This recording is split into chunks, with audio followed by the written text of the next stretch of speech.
രാഹുൽ മാങ്കൂട്ടത്തിൽ MLA-യുമായി ബന്ധപ്പെട്ട് കൂടുതൽ വിവരങ്ങളാണ് പുറത്തു വന്നിരിക്കുന്നത്.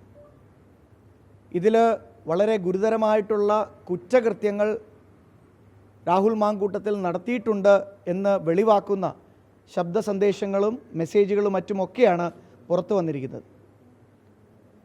നമുക്കറിയാം, ഇങ്ങനെയുള്ള ഗുരുതരമായ കുറ്റകൃത്യങ്ങൾ നടക്കുമ്പോൾ പ്രത്യേകിച്ച് ഗർഭചിത്രത്തിന് വേണ്ടിയിട്ട്, അബോർഷന് വേണ്ടിയിട്ട് ഒരു സ്ത്രീയെ പ്രേരിപ്പിക്കുകയും അതിലേക്ക് തള്ളിവിടുകയും ചെയ്യുന്നത് നമ്മുടെ ഭാരതീയ ന്യായ സംഹിത പ്രകാരം സെക്ഷൻ 89 പ്രകാരം ഒരു കൊഗ്നിസിബിൾ ഒഫൻസാണ്. കൊഗ്നിസിബിൾ ഒഫൻസ് എന്ന് പറഞ്ഞു കഴിഞ്ഞാൽ നമുക്കറിയാം, പോലീസിന് മജിസ്ട്രേറ്റിൻ്റെ അനുവാദം വേണ്ടാതെ സ്വയം കേസെടുക്കാൻ കഴിയുന്ന ഒരു സംവിധാനമാണ്. അപ്പോൾ അങ്ങനെ ഒരു കൊഗ്നിസിബിൾ ഒഫൻസ് ആയിട്ടുള്ള അബോർഷന് വേണ്ടിയിട്ടുള്ള പ്രേരണ ഇതിൽ കൃത്യമായി വെളിവായിട്ടും എന്തുകൊണ്ടാണ് പോലീസ് ഇതിൽ കേസെടുക്കാത്തത്? അതുപോലെ തന്നെ ഇതിനകത്ത് ക്രിമിനൽ ഇൻറ്റിമിഡേഷൻ, ആ പെൺകുട്ടിയെ ഭീഷണിപ്പെടുത്തി എന്ന് വളരെ കൃത്യമായിട്ട് ആ ശബ്ദ സന്ദേശങ്ങളിൽ കൃത്യമായി മനസ്സിലാക്കാൻ സാധിക്കുന്നുണ്ട്. അതുപോലെ തന്നെ outraging the modesty of a woman, ഒരു സ്ത്രീത്വത്തെ അപമാനിക്കൽ, ഇതുമെല്ലാം പോലീസിന് സ്വമേധയായി കേസെടുക്കാൻ പറ്റുന്ന കുറ്റകൃത്യങ്ങളാണ്.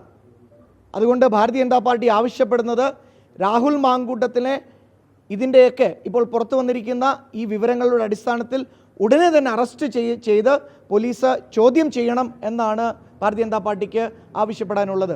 എന്തുകൊണ്ടാണ് പോലീസ് രാഹുൽ മാങ്കൂട്ടത്തിനെ ചോദ്യം ചെയ്യലിന് പോലും വിധേയനാക്കാത്തത് എന്നത് ഭാരതീയ ജനതാ പാർട്ടി പലതരത്തിലുള്ള സംശയങ്ങൾ ഇതിലുണ്ട് എന്ന് ഭാരതീയ ജനതാ പാർട്ടിക്ക് പറയാൻ ആഗ്രഹിക്കുന്നുണ്ട്.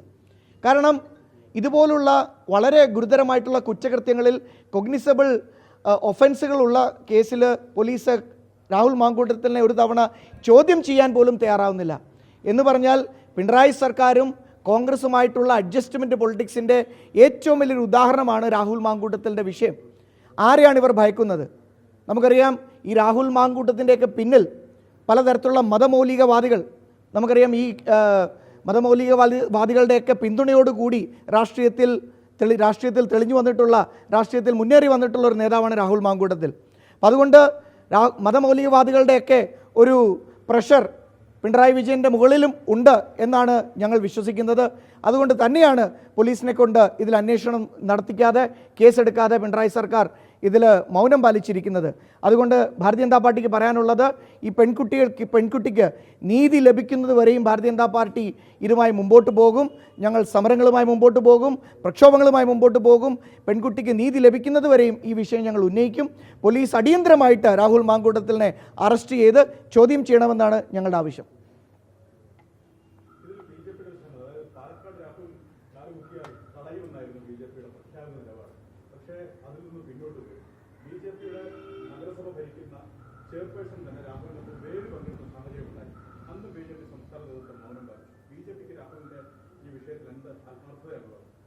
BJP കൃത്യമായിട്ടുള്ള ആത്മാർത്ഥത ഈ വിഷയത്തിലുണ്ട്. കാരണം രാഹുൽ മാങ്കൂട്ടത്തിൻ്റെ വിഷയത്തിൽ ആദ്യം മുതൽ തന്നെ പാലക്കാട് എത്ര സമരങ്ങളാണ് ഭാരതീയ ജനതാ പാർട്ടി ചെയ്തത്.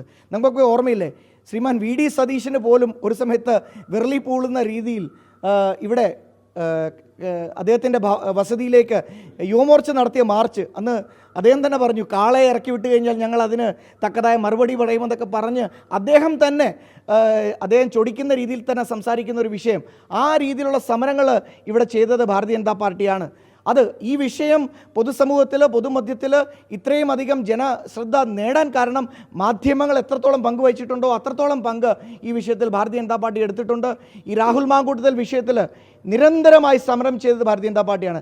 ഇടതുപക്ഷം മാത്രമാണ് ഇതിൽ കോൺഗ്രസുമായി ഒത്തുചേർന്ന് മുമ്പോട്ട് പോകുന്നത്.